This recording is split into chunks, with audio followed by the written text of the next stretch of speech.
So in this video, we'll be looking at how we can draw these kite winder staircases. So we've got two kite winder staircases here.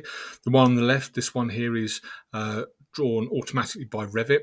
This one here, I've modified a straight staircase to suit this. Now, the reason I do this is because in the UK, our staircases don't look like this. So this is the one that Revit has drawn. It's quick and easy. So to do this, you just go into stair and then you just choose this one here, the L-shaped winder, and it just draws it however you want it. And you can modify it, but it never look right for a number of reasons. One, when we look at these risers, they're radiating from not this central point here. Whereas if you look at this one here, this is more traditional for it, certainly in the UK, for how we expect it to look. I've also got a newel post in here. So when I go into 3D on this one here, I've got this central newel post, which is more traditional in the UK, whereas here there isn't. It's just got the handrails and the balusters coming down and all joined in one. So that's what we're going to be drawing, this one here on the right-hand side. So I'm going to set up a new project. And then into here, go to architecture and go to stair. And this time I'm going to draw a straight flight. So I'm not using the L-shaped winder, just a straight flight. I've already set my levels at 2.7 meters. So all I need to do now is just make sure I fill these boxes. So just, here we go, like we would normally. And then if I go green tick and then 3D, we can see we've got this pretty standard staircase. So we just need to put this kite winder on the bottom. So I'm just going to get rid of the left-hand railings just to start off with. Go back into my level 0, click on the staircase and go edit stairs. Once I've done that, I need to click on the staircase again, so it goes blue. And on the right-hand side here, I've got this convert to sketch. So I need to do that, get rid of the dialog box. Once I've done that, I can now click on the edit sketch, and this is what I want to do.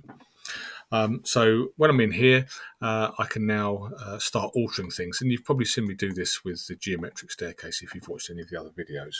So first thing I'm going to do is get this riser here. I'm just going to turn it 90 degrees. That's the first thing I'm going to do.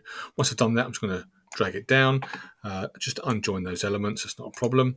And then what I'm next going to do is create a new boundary. In fact, no, what I won't do, what I'll actually do is get this riser.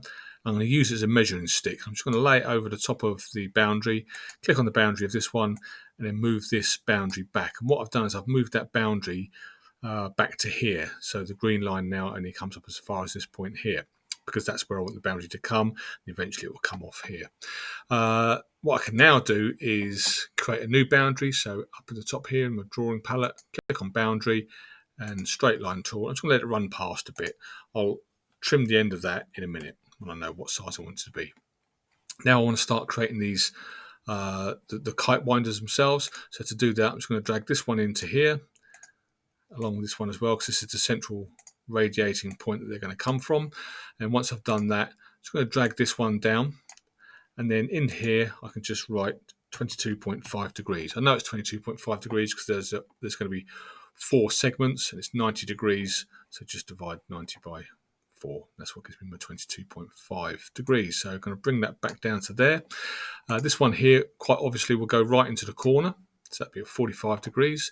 This one here, now sometimes when you're doing this one, depending on where you've got this placed, will depend upon where it wants to be. So at the moment, when I've just dragged that back in a bit, I can now see I've got this radius, or certainly how many degrees it's coming around. So I'm going to change that to 22.5.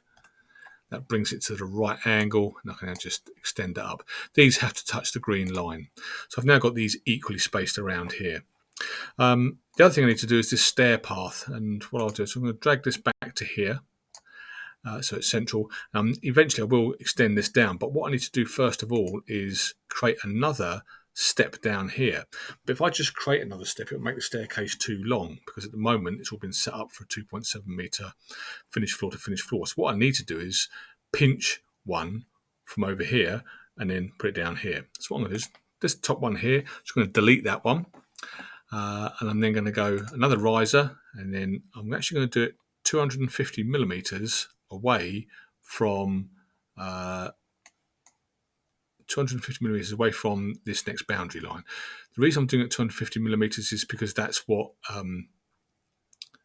this staircase has been set up as. And if you're ever unsure, you can just go in and measure. So we can use the measuring tool and just measure from there to there, and we can see that there is 250 mil. So once I've done that, I can now trim this boundary line back to there. I need to draw a new boundary line between here and here, so just go boundary, and from there bring that down to there. Up this end of the staircase, I need to trim these back down, so this boundary line is going to come back down to that riser. Same with that one there, down to there, and the same with the stair path line. So just need to drag that down to there. I do need to finish this stair path line off because it's got to go from this last riser here to the first one. So I'm now going to click on the stair path up the top here. Straight line's always selected, and just from there and make sure it reaches that last one there. And this now should be my modified staircase. When I green tick on this and then green tick again and go into my 3D, I can now see I've got this staircase into here. Now I've got a slight issue with this corner. I don't like this. This is not the way we do things in the UK, and it looks a little bit untidy in there. So all we're going to do is go back into level 0, and then what I can do is I can use the tab key. When I'm hovering over the staircase, I can use the tab key until we get the railings. Then I can click on the railings and then go edit path top center.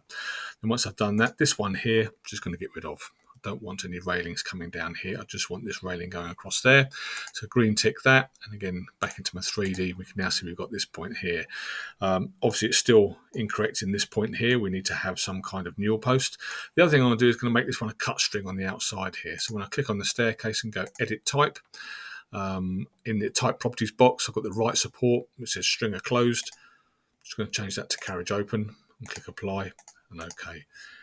It'll look a lot neater when we do this, like so. So the next thing I need to put a newel post in. What I'm going to use for that is actually going to go into structure and go into column. I don't like this universal column here. I don't want an RSJ type column, so I'm just going to go make sure it's vertical column and not slanted. Go into load family, and then when you're in UK, just go into structural columns. Go into wood. I'm going to use just timber. Click on open. Now you can pick any size you want really. Certainly in the UK, 114 by 114 would be the most, would be the closest one to what we have. Click OK, and then rather than placing it like this, I'm just going to go into level 0 and then use this. So make sure that where it says depth and height, the default is to have it as depth, and we don't want that. We want it at height. So that's from level 0. It's going to go up. It's going to be an constrained height, and at the moment it's set at 2.5 meters. So I can now actually place this where I want it to be, which will be about there somewhere. Now when I go into my 3D, there it is. It's a little bit high, so we wouldn't normally have a newel post sitting that high. So I could go into maybe a south elevation and have a look at this, and yes, and then if I go and change the detail to fine, makes it look a bit more accurate. And then if I go into modify, pick up my measure and just come down, it's about 346 or thereabouts. So if I was to drop this down about 300 or make it 300 mil shorter, so at the moment we've got this top offset of 2.5. If I was to go 2, brings it down, just gives me about a 50 mil upstand above the handrail, which is what you'd expect to see. And now we've got this staircase looking how it should. So the newel post and all the treads and risers are actually going into it as they would. And that's certainly how it should look compared to the standard Revit one. And that's how you can play around and alter with staircases and make them suit how you want it to.